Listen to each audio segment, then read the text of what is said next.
अरुणा अपनी नई नई नवेली दुल्हन से बोलती है। बहू, आज तेरी पहली रसोई है, कुछ ऐसा बना कि खाने वाले को मजा ही आ जाए।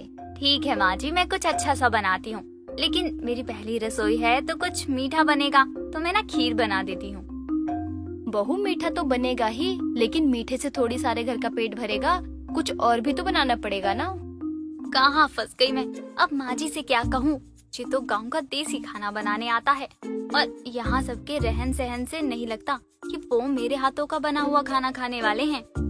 क्या सोच रही है खड़ी खड़ी? जाकर जल्दी से खाना बना ले बहू, मुझे सुबह जल्दी खाने की आदत है।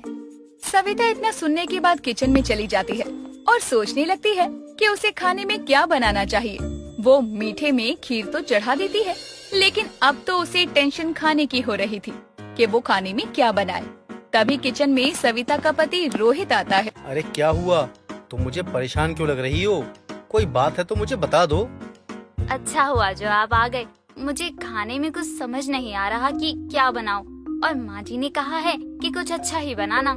बस इतनी सी बात, इसके लिए इतना सोचना क्या? तुम एक काम करो, पनीर की सब्जी के साथ नान बना लो, और पुलाव भी, वो भी माँ को बहुत पसंद है। रोहित सविता से ये बोल ही रहा था कि तभी रोहित की माँ अरुणा रोहित को आवाज लगाती है, और रोहित किचन से बाहर आता है तो सविता की बात सुन ही नहीं पाता। अब इन्हें कैसे बताऊं कि मुझे नान तो बनाने आते ही नहीं, और पुलाव भी मुझसे अच्छे से नहीं बन पाते हैं, लेकिन करना तो होगा ही। माँ भी कहती थी कि गलतियों से ही इंसान सीखता है। इतना कहने के बाद सविता खाना बनाने लगती है, और कुछ समय बाद ही अरुणा की हॉल से आवाज आती है। अरे ओ बहू, खाना बन गया हो तो लगा दे, सभी खाने का इंतजार कर रहे हैं। खुशबू तो खाने की बहुत अच्छी आ रही है, लगता है सालों बाद कुछ अच्छा खाने को मिलने वाला है आज हमें। हाँ क्यों नहीं, आज बीवी आ गई है तो माँ के हाथों का खाना तो भूल ही गया तू, और बीवी के हाथों का खाना बिना खाए ही गुणगान गा रहा है। सविता अपने पति और सास के लिए खाना लगा रही होती है, तभी अरुणा की पड़ोसन विमला का आना होता है।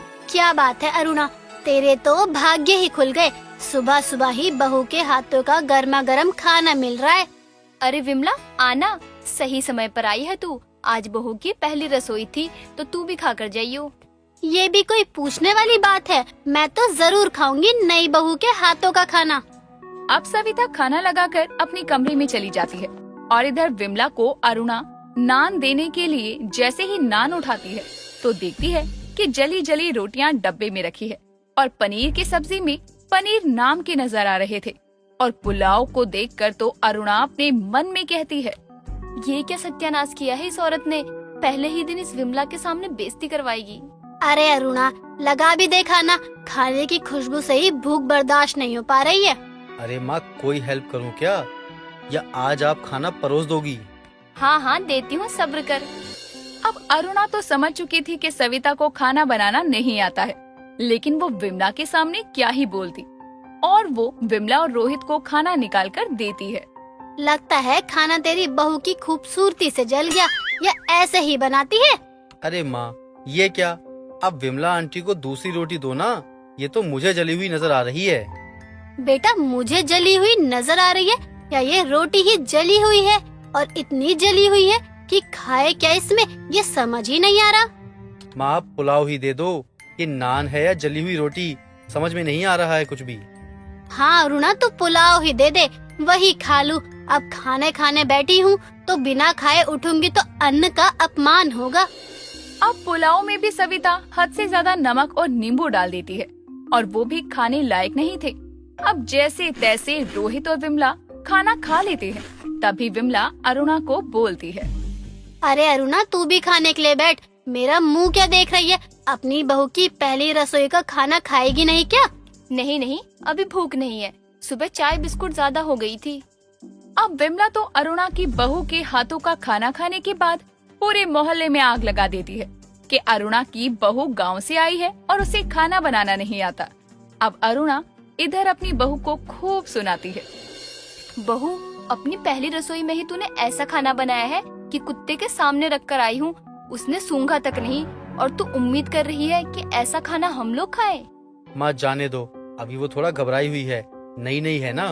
तो शादी ही क्यों की? जब इसका सारा डर निकल जाता तब इसके घर वाले इसकी शादी करते ना, पूरे मोहल्ले वालों के सामने इसने मेरी नाक कटवा दी है। अगर इसे खाना बनाना नहीं आता तो ये बोल भी तो सकती थी ना। माँ, आप भी कैसी बातें करती हो कि पूरे मोहल्ले वालों के सामने आपकी नाक कट गई। बस एक विमला आंटी ही तो खाकर गई है, वो भी सविता के हाथ का खाना। विमला उन 100 मोहल्ले ਸਾਲਾ ਜ਼ਿੰਦਗੀ ਨੇ ਇੰਨਾ ਭਜਾਇਆ ਕਿ ਭੱਜਦੇ ਭੱਜਦੇ ਦੇ ਸਾਰੇ ਰੰਗ ਰਾਹਾਂ 'ਚ ਹੀ ਗਿਰ ਗਏ ਤੇ ਮੈਂ ਬੇਰੰਗ ਹੋ ਗਿਆ।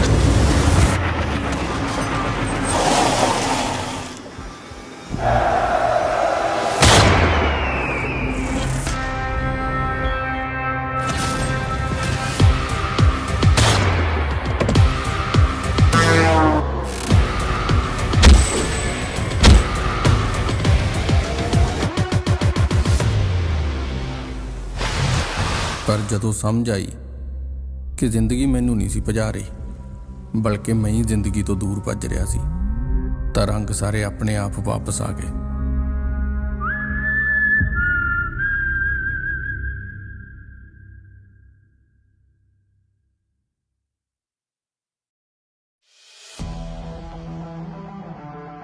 दोस्तों यह मोटो G84 और पैंटोन कलर्स में आता है।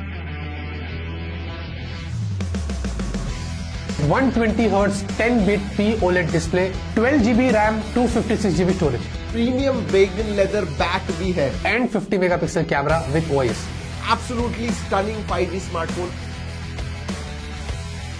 हेलो मोटो।